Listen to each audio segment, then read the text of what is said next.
Hey, welcome back. Do you want to learn how to invest in real estate in the UK? Let's talk about it.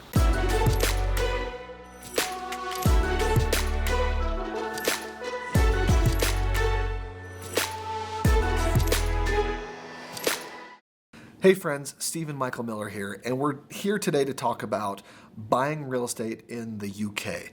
So if you're from the UK, then tune in, and if you're not from the UK or maybe wanted to buy some real estate in the UK, tune in. And if you have no interest in either of those things, tune in, because we're going to be talking about some basic principles as well in regards to buying real estate in areas that you live in, but I am going to be focusing a little bit here on the UK. So first things first, if you want to do real estate in the UK, what do you do? What are some of the first steps that you can take? And I will tell you first off, I've never done real estate in the UK. I've got a lot of individuals that have been asking though what they can do as some of their first steps. So as a real estate expert, I decided to dive in a little bit, dig in, and figure out what I could figure out for you to help you out in your real estate journey here in the UK. So I'm going to one of my favorite resources here, the wonderful World Wide Web. I've gone on to google.com, and if you type in UK real estate trends into the search bar, as a matter of fact, you can type in anything you want to, UK real estate markets, UK real estate 2018. There's a lot of different things that you can type in, or if you've got a specific city that you live in, type in that city with some of those other things as well, and just see what comes up. I went in here, I pulled up a few different things, and I'm starting to get a little bit of an idea as to what's going on in the UK marketplace. I know that there's some uncertainty right now because of Brexit, different laws being enforced and enacted, and some changes that are happening also with some tax laws. I'm going to talk about a little bit about that. So before you ever get in and do anything, make sure that you've done a little bit of research. Now, I don't want you to get into a paralyzed state where all you're doing is researching, right? That's not the goal here. The goal here is to do enough research so that you can have a level of confidence to take some of those first steps.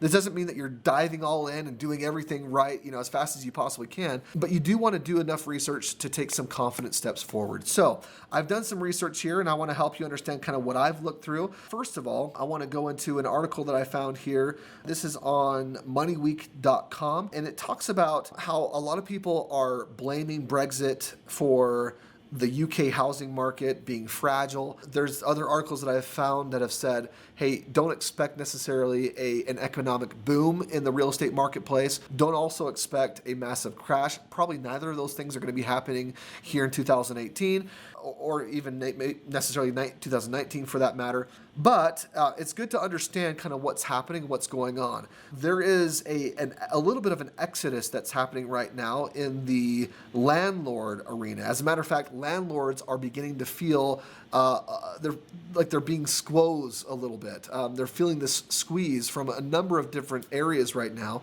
One is something that's happening right now, and I'm kind of reading from this article right now. You can see it says, but more important is the ability for higher rate taxpayers to offset their mortgage interest payments against their tax bills. This is being withdrawn in stages.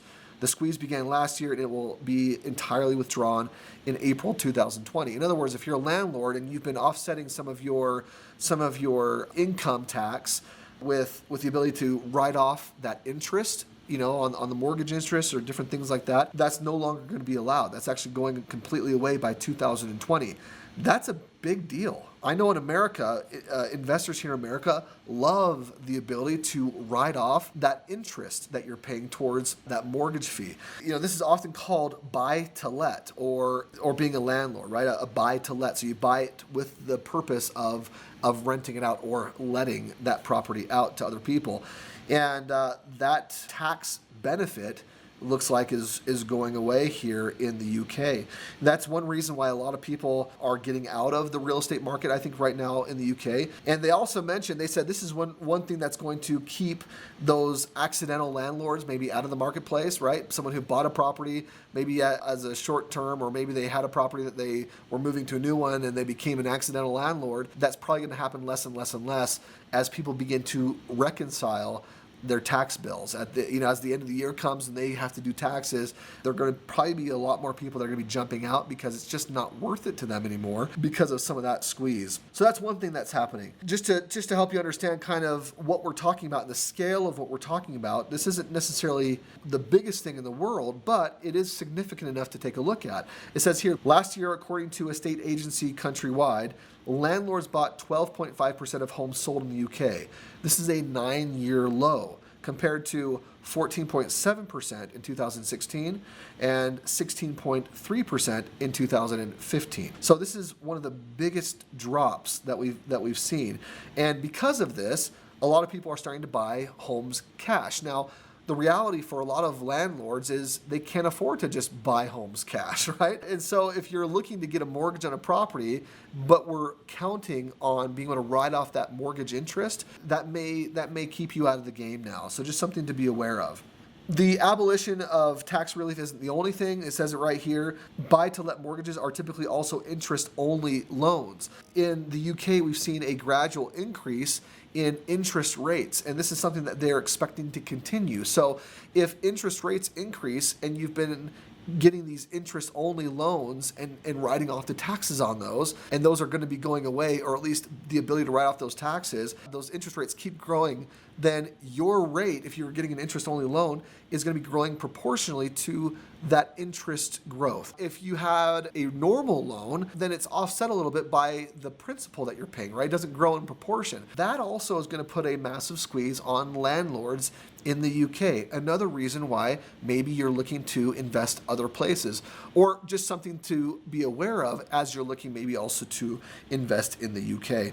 So those are really some of the two major things that I've seen. I know that a lot of people, there's a lot of buzz around Brexit for a number of different reasons. A lot of people are putting a lot of blame on Brexit for the real estate market and the economic market and different things that are happening there. But according to this site, they're saying, hey, let's stop blaming Brexit for everything and let's look at actually what's happening. Those two things that I just mentioned, the rise in interest rates as well as the inability to write off your mortgage or interests, your interest payment, are two reasons that are keeping people, or that may keep people out of the interest or out of the real estate game in the UK.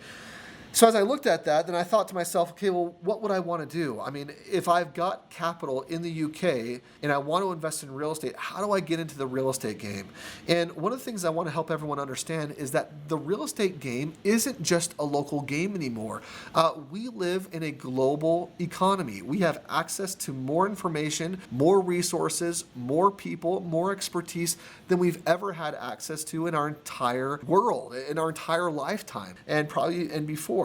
So we're in a day and age where this access is made way more possible. My recommendation to you is, if you're looking at getting into real estate and the UK is not your best option right now for whatever reason, then start looking into other markets. I may be partial to the US because we've done a lot of real estate here in the US, but the reality is the US market is a great market to do real estate in. The laws are such in specific areas, in the areas that we go and we invest in, the laws are such that they're very landlord friendly. They help entrepreneurs and landlords build portfolios. They actually incentivize you to do so. And so there's a lot of benefit to buying homes, buying residential real estate in the US. If that's something that intrigues you, if that's something that you're interested in, my recommendation would be reach out to us and see what we can do to help you out. But no matter what your next step is, my recommendation is to do some research, get to work, take some action, and start doing real estate.